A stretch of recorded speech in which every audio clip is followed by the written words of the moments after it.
Welcome to Brook Trout Homestead. Today we're going to talk about loofah.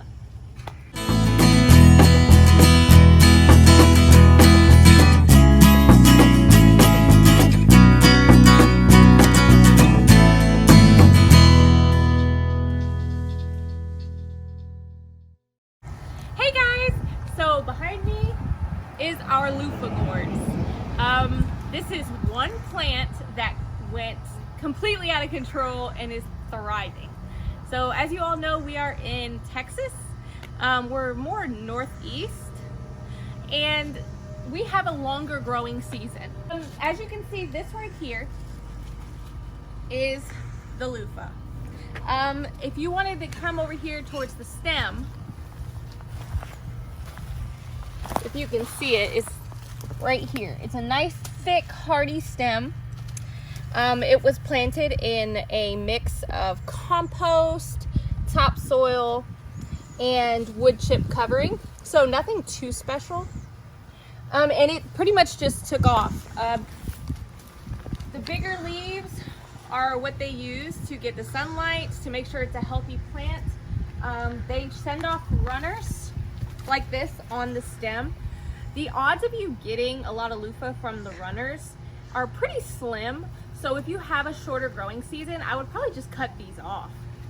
Just cut all the runners off the stem, because it's just you're spending more time getting nutrients into these when you should be trying to get them into these. This is probably already shot off some shoots and new loofahs 3 times. We have baby loofah in here, if you wanted to come over here, that are just starting. They're all over falling down. We are already in September, so the smaller ones will probably not make it to the drying stage. So what we're gonna have to do is cut them off small like this, and they're actually edible. So you can cut them up, wash them real good. You're gonna have to peel them first, put them in a stir fry. People even use them in soups too. So they're totally edible. Put some oil, put them in a pan, stir it up. You can cook it just like you would normal squash, maybe a yellow squash.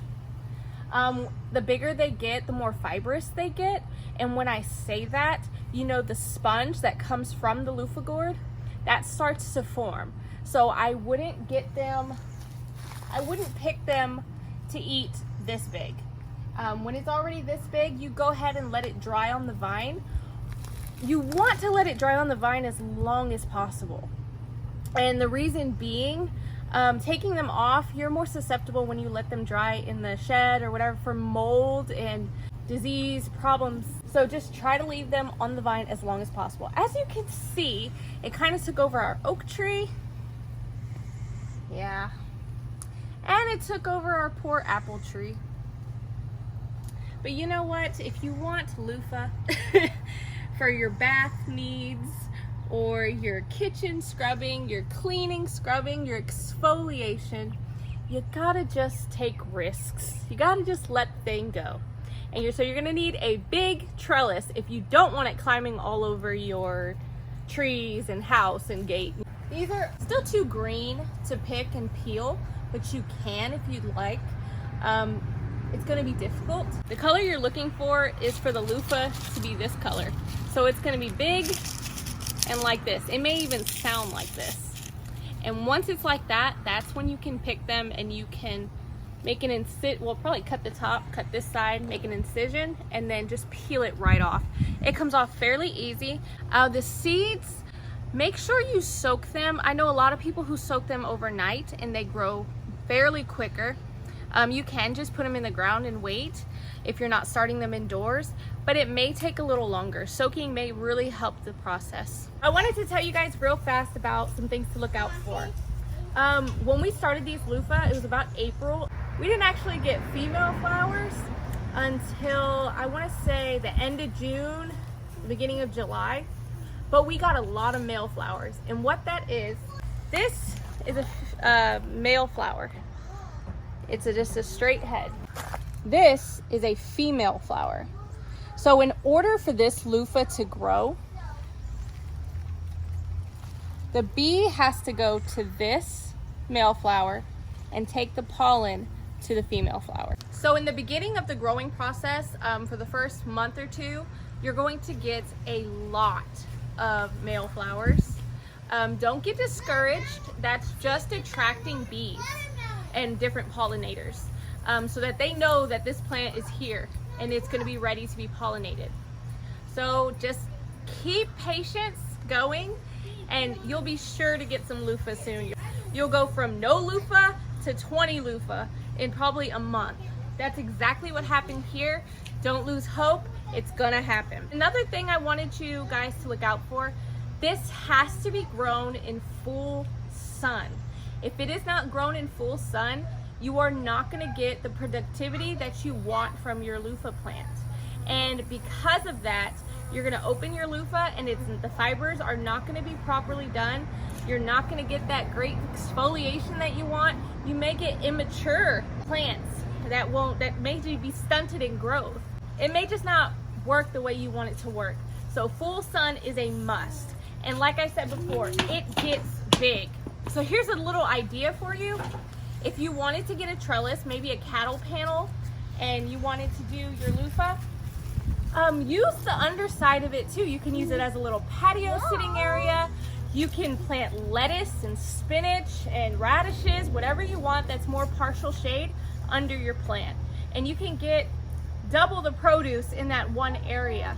As you can see, I did not do it here, but that's definitely what we're gonna do next year if we plan on growing this again. It's not hard as long as you know the good tips and know what to do. Decent soil, full sun, a good trellis, and patience is all you need to grow loofah. Thank you so much. Hey guys, so bonus, we decided to go ahead and pick some of the loofahs that were smaller, about this size, and stir fry them for dinner tonight. We'll probably do some chicken. Never had loofah before, but I did do some research and decided to just go ahead and try. Usually these recipes call for oyster sauce, fish sauce, but we don't have any of that here. So what I'm just gonna do is just a normal stir fry like I would do my usual. So I hope you enjoy. So I went ahead and did 2 of them just so I can get this done faster. But what I'm going to do is go ahead and cut the end piece, throw it out, and peel the loofah.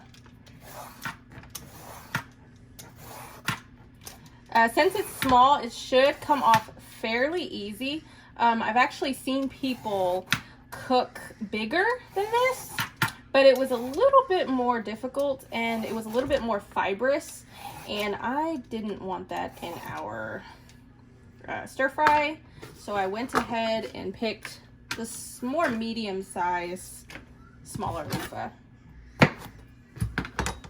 And also, neat fact, a lot of people actually can grind this up or blend it with honey and maybe some sugar, and they use it as face and body scrubs.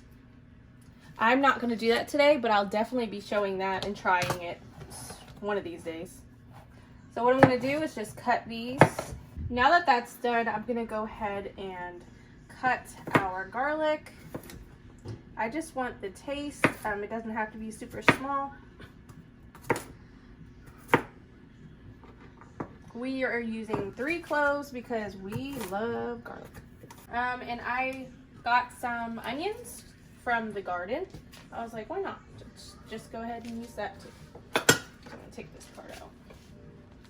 I washed all this before the video, so don't be too worried. Usually I would do more squash in a stir fry, or maybe even some potatoes, but we are out of potatoes, and we just have butternut and spaghetti on hand, so I'm not gonna use that today.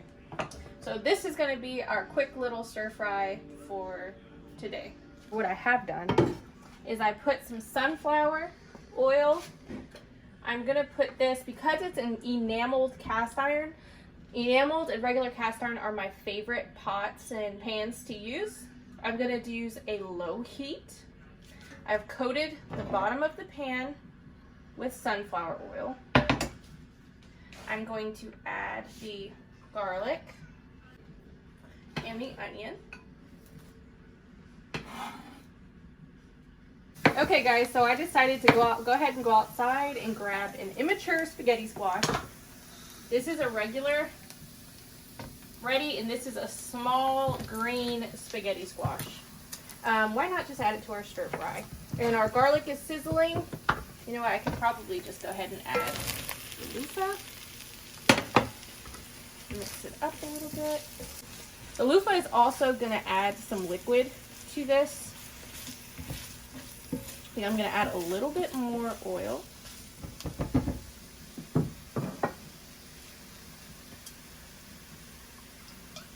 Usually how I kind of do our stir fries, quick, simple, using what we have on hand.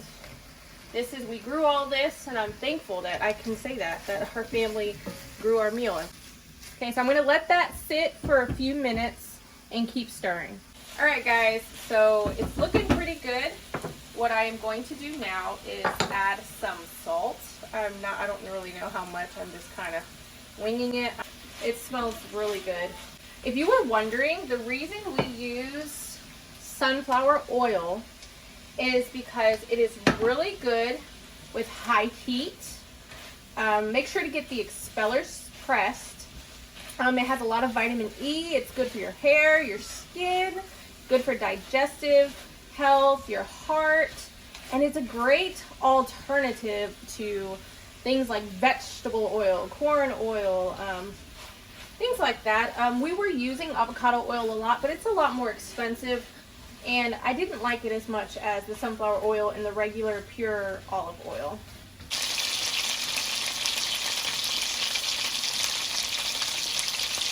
Okay, this is it. We have chicken and we have our stir fry. So I'm gonna try it. Really good. It honestly tastes like cooked down squash. If you've had yellow squash or even zucchini cooked down, sauteed, or in a stir fry, that's what it tastes like. So there you go. It's delicious, and I'm going to keep picking our young ones because we don't have enough time for them to mature before our season ends. Thank y'all, and God bless you. Thank you for watching the video.